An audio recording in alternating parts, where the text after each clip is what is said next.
got the roll. We got the roll. All right. Good morning.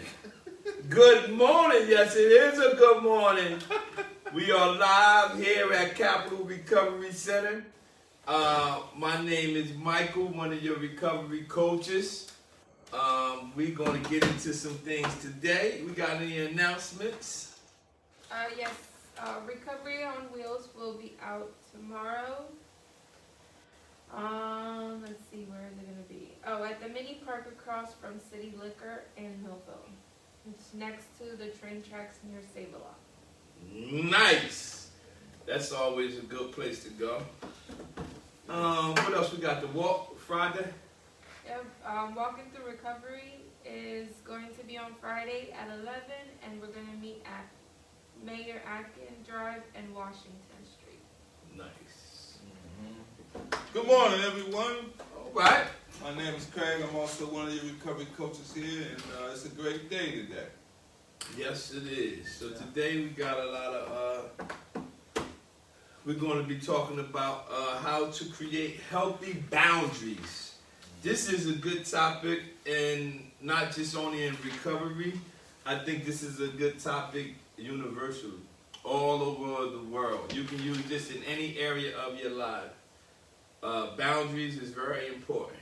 No matter what area you might be dealing in, setting healthy boundaries learning how to create healthy boundaries is important.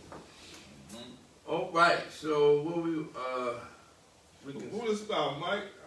this is from It's from the same people here, from therapistaid.com. therapistaid.com. They got a lot of good material on there for you, for yourself, or for group settings. And it's easy for you to download and print friendly, and you can use it for your own personal edification, or you can use it in the group setting or online, if you will. Well, let's begin. We don't want to hold the people up no longer than we have to. And the topic says, what are personal boundaries? Are the limits and rules we set for ourselves within relationships. A person with healthy boundaries can say no to others when they want to. But they are also comfortable opening themselves up to intimacy and close relationships. Always remember, you don't have to force your arm. We're not starting for this? Yeah, Okay. Oh, we are? We're No. starting over here? You gotta tell me, because I got them all together. Yeah, we can do the second one. You can do this one? Yeah. All right, well, we won't be doing what is boundaries. I'll take that off, and we'll start from the top. How to create healthy boundaries. It's all in the same category. There's no mixture. All right, an intimate relationship is one in which neither party silences, sacrifices, or betrays the self, and each party expresses strength and vulnerability, weakness and competence in a balanced way. This is by Harriet Lerner. That is a quote. And all right, and so it says, set boundaries is essential if we want to be both physical and emotionally healthy. Creating healthy boundaries is empowering. By recognizing the need to set and enforce limits, you protect your self-esteem, maintain self-respect, and enjoy healthy relationships. He says, by recognizing the need to set boundaries and enforce limits. Because you can set a boundary, but if you don't enforce the limits that are attached to the boundaries you set, then you basically, like my mentor said, one of the problems I was having is I was making a boundary, but I wasn't enforcing the limits. I was crossing my own boundary. So when you set a boundary, you have to enforce the limits that you have set with the boundary. And that's not only enforce them for yourself, but enforce them to the people on the opposite side of the boundary. Now we're going to talk about unhealthy boundaries. All right. Unhealthy boundaries cause emotional pain that can lead to dependency, depression, anxiety, and even stress-induced physical illness. A lack of boundary is like leaving the door to your home unlocked. Anyone, including unwelcome guests, can enter at will. On the other hand, having too rigid boundaries can lead to isolation, like living in a locked-up castle surrounded by a moat. No one can get in, and you can't get out. Shoes. It's locked up. Nobody can get in, and you can't get out. They are unhealthy boundaries. Right. And they cause depression, anxiety, and stress, and induce stress, physical illnesses. Yeah, So, unhealthy boundaries. right. So beware of those things. And also, can the people join in to discuss? Yeah, y'all can. If y'all have any questions or comments, y'all can also have comments on Facebook Live, or you can join in on the back end of this live, and there's a link in our Facebook page of this live, and you can come in on the back end and join the conversation. But back to these unhealthy boundaries. One of the things that sticks out to me about the unhealthy boundaries of what he just read was the depression part. When you have too many unhealthy boundaries, it will take you into the particular spot or place where you start to get depressed. And that's simply because on one hand you won't let others in, and people can't understand what you're going through. So be mindful of these boundaries. And also, what month is this? This is May? Yep. Man. Known as what?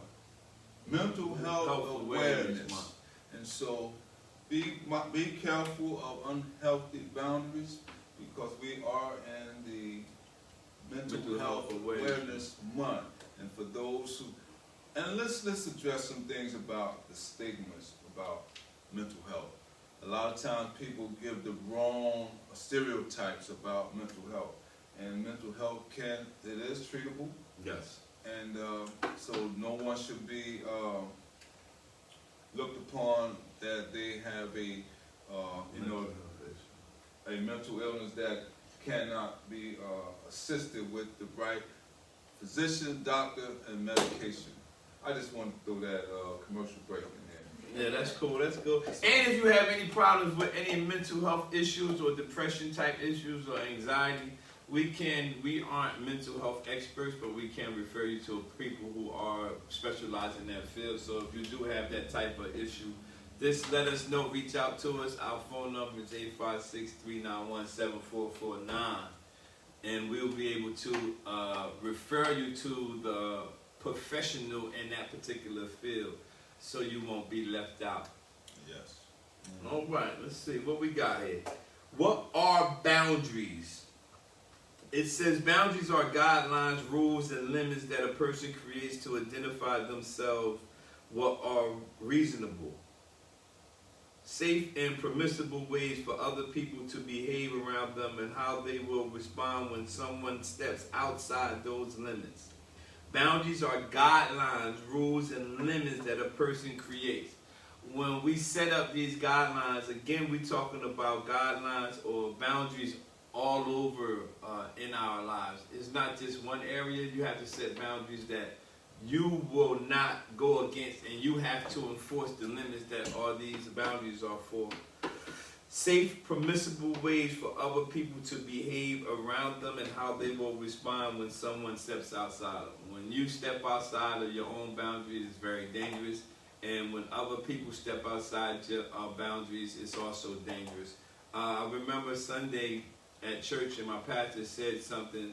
He says, in a work environment, if, let's say, you a lot of people are telling some nasty jokes, and you come in there, and you're not actually a part of the conversation of them telling the jokes, and then one week you come in, and now you're telling the jokes. That means you cross your own boundary. So before you wouldn't participate, you would just let them do it. Now you come in, and now you participating. That means you actually cross your own boundary. So that's very important. Watch out for that. So set some standards, some principles, some values. Don't compromise your position. That was the name of the service. That was the message. What? And I wasn't even present. Yeah, you wasn't. It was don't compromise. Ain't nothing but the Holy Spirit. That was the name of the spirit. Yeah. Wow. That was the name of it. Yeah, that's true. Wow. Alright, let's move. So it says the easiest way to think about a boundary is a property line.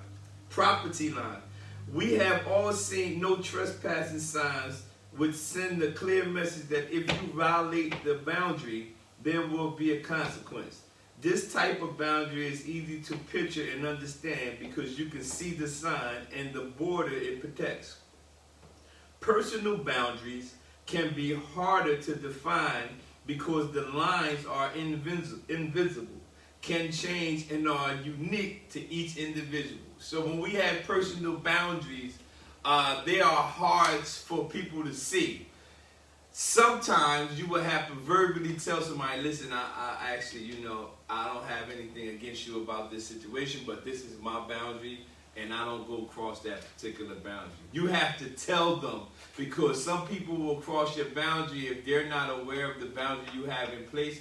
Instead of taking it personal, tell them, like, listen, I don't really do that. I've learned how to take people aside and tell them, because a lot of times if you try to explain someone about the boundary you have in an open form, they receive it differently. So try to take the person to the side and say, listen, I know you don't really know this, but I don't like to play like this, or I don't like to talk like this. And that way, it probably will be received better, I believe. And especially for recovery.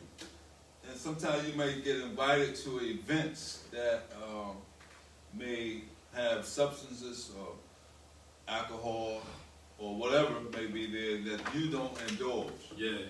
Now, prior to being in recovery, I was all game. You got a party going where? I'm coming. Man, include me. Bring your own bag. But now there is boundaries I set. There's things, places I won't visit, people I won't associate myself with intimately like that. But before, there was no property line. It was just whatever is whatever. But now there are boundaries. So that's good to have. Definitely good That's to good have. to have. Because if you don't set boundaries, people walk all over you. Yeah, you have to set them in. And again, we're talking about recovery. However, this is something that can be applied to everybody, even if you've never had any type of situation with dealing with a substance use.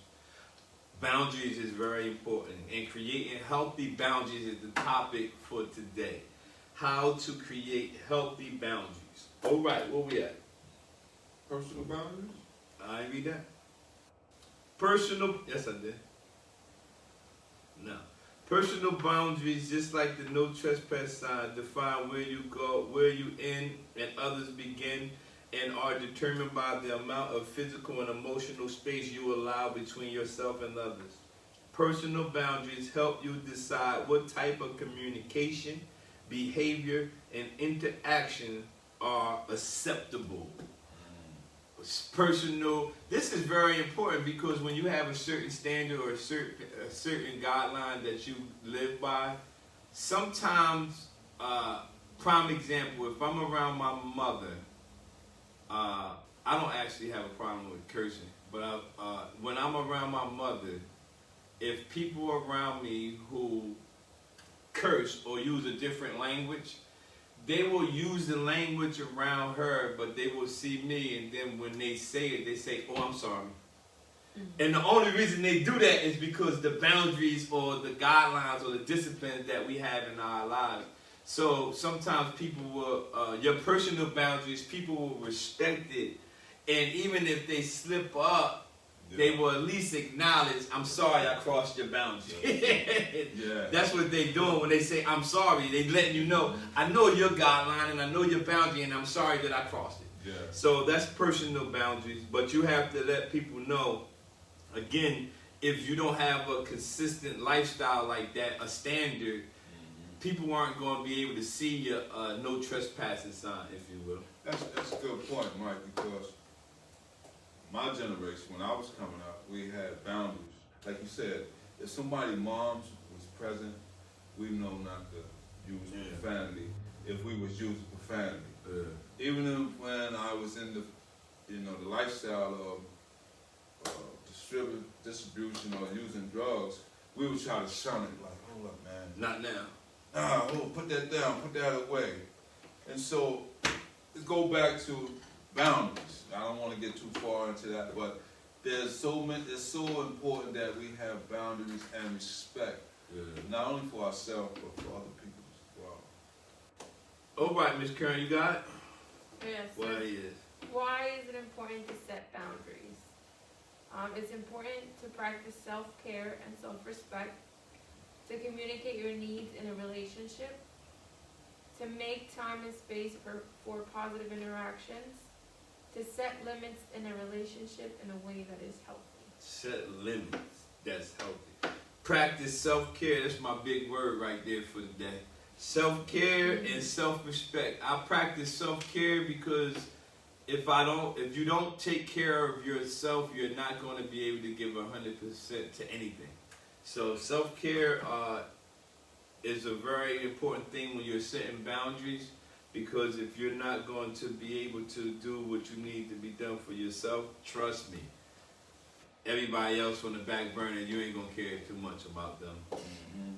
You're going to be like, man, I'm tired, I ain't coming, I ain't doing it.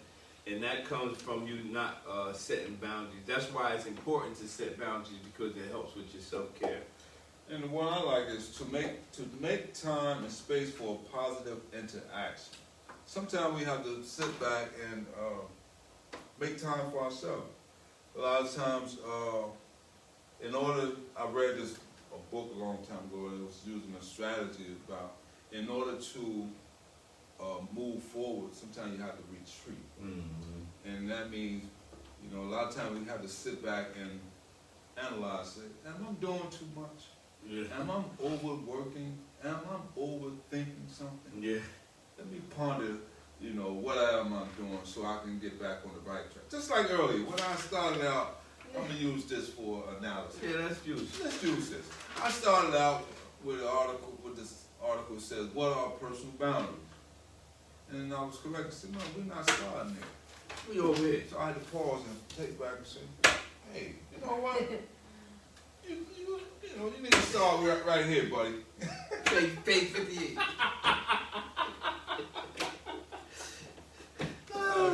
Hey, that's good stuff though, man. Listen, you gotta have a little joke. Sometimes you gotta be able to make time and space for positive interaction, like he was just saying. And also what she read was to set limits in the relationship in a way that is healthy. Because you can put limits on people that these relationships is not just about a personal relationship. It could be a relationship at work. It could be a relationship at church. It could be a relationship wherever. But if you set limits in unhealthy ways, then nothing really is going to get done. So you got to have limits, but they have to be healthy limits that you set on people. What about physical boundaries? Physical boundaries provide a barrier between you and intruding force, like a Band-Aid protects a wound from bacteria. Physical boundaries include your body, sense of personal space, sexual orientation, and privacy. These boundaries are expressed through clothing, shelter, noise tolerance, verbal instructions, and body language.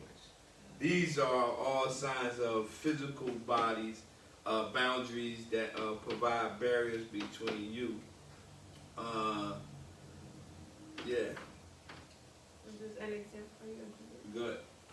An example of a physical boundary violation is a close talker. Your immediate and automatic reaction is to step back in order to reset your personal space. By doing this, you send a nonverbal message that when this person stands so close, you feel an invasion of your personal space. If the person continues to move closer, you might verbally protect your boundary by telling him, her to stop crowding you. Back up off. You all up here. Why you all up in my grill? All in my grill. Yeah, that's a physical You might give boundary. him a hand, right? Yeah, come on, man, get back. Hey, man, back up a little bit, brother.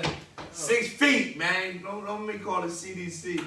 Hey, other examples of physical boundaries envisions are inappropriate touching, such as unwanted sexual advances, looking through others' personal files and emails, walking past office door when they got ESPN on, not allowing others Put my curtain up. not allowing others their personal space. Personal space. You know, you be at work, they be like, oh, I didn't know we can do that. Ah, man. Personal boundaries, man. I need a cubicle. I need a wall up there. That's an inside joke, guys. Yeah, boundaries, man. Hey, listen. But boundaries, unhealthy boundaries, and creating healthy boundaries is what the topic is. If you have any questions out there, you can comment us in the comment section, and we'll answer your questions. Let me check, matter of fact. All right, while you're doing that, I'll read a little bit more. Okay, thanks. Emotional and intellectual boundaries. Let's see if we got it. These boundaries protect your sense of self-esteem and ability to separate your feelings from others. When you have weak emotional boundaries, it's like getting caught in the midst of a hurricane with no protection. Wow. Let me read that again. When you have weak emotional boundaries, it's like getting caught in the midst of a hurricane with no protection. What? You expose yourself to being greatly affected by others, words, thoughts, and actions, and end up feeling bruised, wounded, and battered. A lot of people go through that. Yeah, that's true. You know, sometimes you have to have thick skin. Some people don't have thick skin. You know, sometimes some people wear their emotion on their sleeves. And so sometimes you have to brush your shoulders off. You have to. Sometimes you can't feed into everything. Brush your shoulders off, man, you know, and you got to be able to roll with the punches. So I use these phrases and metaphors just to say that, you know, a lot of people have emotional and intellectual boundaries that need to be set in place in order to move forward. These include beliefs, behaviors, choices, sense of responsibility, and your ability to be intimate with others. Beliefs, your beliefs might violate other people's, because you believe something doesn't necessarily make others believe what you believe, so you got to make sure you don't cross into their boundary. So in behaviors, some people might say it's nothing wrong with it. I mean, they can do it with a smile on their face, and you sitting there like, yo, what you doing? You know what I mean? You looking like that. That's behaviors. That can also be emotional and intellectual boundary crossing right there. Where else we at, buddy?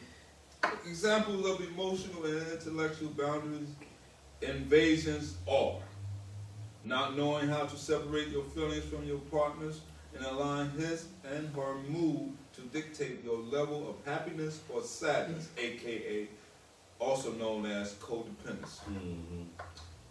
Sacrificing your plans, dreams, and goals in order to please others. You can't please everybody. Can't please everybody. And don't always compromise. Sometimes you got to say no. You have to say no. Not taking responsibility for yourself and blaming others for your problems. Not taking responsibility. Shifting the blame. They call that shifting the blame. Yeah. Oh no, it ain't me, it's you. Yeah. Now let's be honest. Take responsibility for your own actions. I was talking to a guy, not last week, maybe 2 weeks ago, anyway, and he had happened actually relapsed, and I always ask the same question no matter who they are. What do you think, what was the reason why you went back to drugs? And he listed a whole bunch of things, and after he finished, I asked him did he want to add 5 more. And he said, what you mean? I said, because none of them reasons is the reason that you actually did it. That's just the reason you gave me. And that because he wasn't willing to take responsibility to just say, I wanted to do it one more time. That's the only reason that a person will actually go back. Nothing can make you go back. You just have to have an option that I want to go do it one more time. But taking responsibility for yourself and blaming others for your problems is a very important thing. Barriers. Well, we're right here, right? Mm-hmm. Yeah. Barriers to boundary setting. It seems obvious that no one will want his or her boundaries violated. So why do we allow it? Why do we not enforce or uphold our boundaries? Fear is one of the reasons we don't do it. Fear of rejection and ultimately abandonment. if you have a boundary and you say, this is my boundary, this is my, from the movie, like, this is the gun line about, don't cross the line. We will not enforce it because we feel like this person is not going to accept me like they did before if I tell them this is my boundary and I don't want them to cross it. So fear is one of the things that will come up. Fear of confrontation. Like, I really don't want to get into it with nobody. So I would actually back up off of my boundary. And guilt. Sometimes we will feel guilty because we'll start thinking, oh, I think I'm better than that person because they do it and I don't do it. But, you know, you'll feel guilty. We were not taught healthy boundaries and safety concerns. So all these are obvious reasons that no one would want their boundaries violated. So we do allow it. We will allow people to violate. We will allow people to violate our boundaries because of these things. And the highlighted part, I think, is so important. And it says, if you are dealing with someone who is physically dangerous or threatening to you, it may not be safe to attempt to set explicit boundaries with them. If you are in this situation, you can be helpful to work with a counselor, therapist, or advocate to create a safety plan, and boundary setting may be part of this. That's something that we probably can do with some of the recoveries, is help them develop like boundary setting plan, or during the midst of doing a recovery management plan, talk about boundaries, what boundaries they have set up. Gotta write that down, make a mental note, Michael. Thank you. Yeah, because there's some people that deal with a lot of DV, domestic violence, yeah. and so they may need counselors or therapists. And we can refer them to that. Right, because we are neither one. But we can refer them. Oh, you a counselor, Mike? Come on, man. Tell the people, man. Tell the people you're a counselor, man. Stop playing. Oh, man. I got one more part to take, and then it's a wrap. Yeah, all right. My oral exam is We want to congratulate Mike openly because Mike just passed his written CADC. Yep. So, give it up, Mike. Come on. I mean, Yeah, I you put got in a that lot of thing, work, man. You Yeah. put in a lot of work, and so you deserve it, man. I appreciate it, man. I appreciate it. I just kept fighting. I got it, though. That's right. You want to read? Read it, you want. Assess the current state of your boundaries. Healthy boundaries allow you to have high self-esteem and self-respect, share personal information gradually in a mutually sharing and trusting relationship, protect physical and emotional space from intrusion, have an equal partnership where responsibility and power are shared, be assertive, confidently and truthfully say yes or no, and be okay when others say no to you. Separate your needs, thoughts, feelings, and desires from others. Recognize that your boundaries and needs are different from others. Empower yourself to make healthy choices and take responsibility for yourself. Be assertive, confidently and truthfully say yes or no. Sometimes we might have that issue. I've never had that issue. If I want to do something, I'll either say yeah or I know, or I'll say, let me see if I have the available time to do it. Like, because I get a lot of people ask me to do different things, not just in employee and at work, or I'm talking outside of work or whatever, but I will, instead of just saying yes or no, I just say, let me see if I have the time to do it. Because if I can't do it effectively, I don't want to do it at all. So these are healthy boundaries. They allow you to empower yourself to make healthy choices and take responsibility to yourself. This is good stuff here. That's right. Unhealthy boundaries are characterized by sharing too much too soon, or at the other end of the spectrum, closing yourself off and not expressing your needs and wants. Sharing too much too soon. I learned that from my wife because we are visionaries, and purpose-driven individuals, and I used to share things too soon, and it would hurt me. And she told me, don't share it too soon, wait. So I learned that really it's very important to you not to share things too soon. So just you gotta be, that takes skill though. You gotta develop. Even in a relationship. In the relationship, yeah, because you gotta know Just when to meet say somebody, you know, you don't open up and give all your business. Yeah. You know, you be a little discreet and say, you know what, we'll take our time at it. Yeah. Because it takes work. It's a process. It's a process. It's a journey. Feeling responsible for others' happiness. When you start to feel responsible for how a person's happiness is determined, you have unhealthy boundaries. You cannot determine another person's emotional. Oh, you made me sad today. No, what you thought about made you sad. I didn't make you sad. You need to think about something else. Happy thoughts or something. So don't take responsibility on another person's emotion. That's unhealthy boundaries. Inability to say no for fear of rejection and abandonment. That's an unhealthy boundary. Weak sense of your own identity. You base how you feel about yourself on how others treat you. Man, don't do that, man. I'm a motivational guy. I do need motivation sometimes from other individuals, but I have an innate ability to motivate myself, and it can be at the worst times of my life. But I don't depend on it coming from how others treat me or how others view me. You have to do that as well. They are unhealthy boundaries. Disempowerment. You allow others to make decisions for you. Consequently, you feel powerless and do not take responsibility for your own life. Don't allow other people to make decisions for you. If you have something to do and you can't be there, just say, I would like to be there, but I got something to do. Because sometimes you might get miss a meeting on Friday and just have it on Monday. I'm just saying.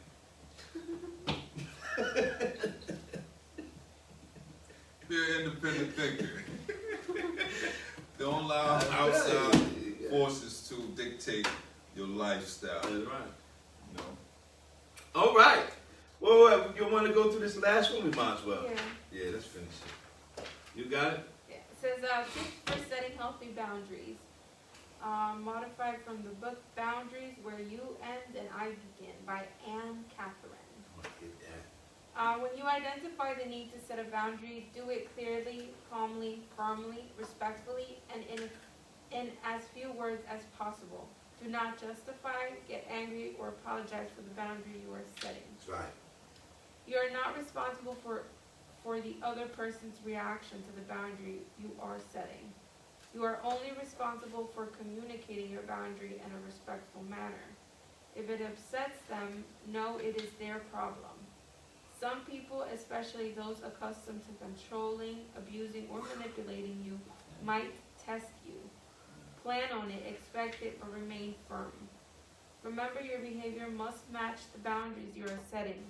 You cannot successfully establish a clear boundary if you send mixed messages by apologizing. At first, you will probably feel selfish, guilty, or embarrassed when you set a boundary. Do it anyway and remind yourself you have a right to self-care. Setting boundaries takes practice and determination. Don't let anxiety, fear, or guilt prevent you from taking care of yourself. When you feel angry or resentment or find yourself whining or complaining, you probably need to set a boundary. Listen to yourself, determine what you need to do or say, then communicate assertively. Learning to set healthy boundaries takes time. It is a process. We keep saying that. Set them in your own time frame, not when someone else tells you. Develop a support system of people who respect your right to set boundaries. Eliminate toxic persons from your life, those who want to manipulate, abuse, and control. Word to the wise, eliminate toxic persons. Eliminate. Get rid of them. Eliminate them. And also, she says, you are not responsible for other person's reaction to the boundaries you are setting. just make them anyway. Make the boundaries. Set the boundaries anyway. You're not responsible for how people respond to the boundaries you're setting. So today we were talking about how to create healthy boundaries, and this is something that we can apply to all of our lives, not only people who are in a substance abuse field. You can apply this to your life all around. Again, my name is Michael Williams. I'm one of the recovery coaches at Capital Recovery Center. And once again, my name is Craig, and also remember to distinguish healthy boundaries from unhealthy boundaries. Good point, sir. And I'm Karen, also Capital Recovery Coach. All right, we see y'all when? Thursday? Yes. At 1 p.m. And stay tuned into us because we got a lot of things we will be coming up with soon. And we're going to have activities soon out front, out back. We're going to have online activities. Just so always follow us and stay tuned. Thank you guys for tuning in. And also, I might add, I'm just a recovery coach. Mike here is a counselor / recovery coach. Yeah, that's right. Take care, guys.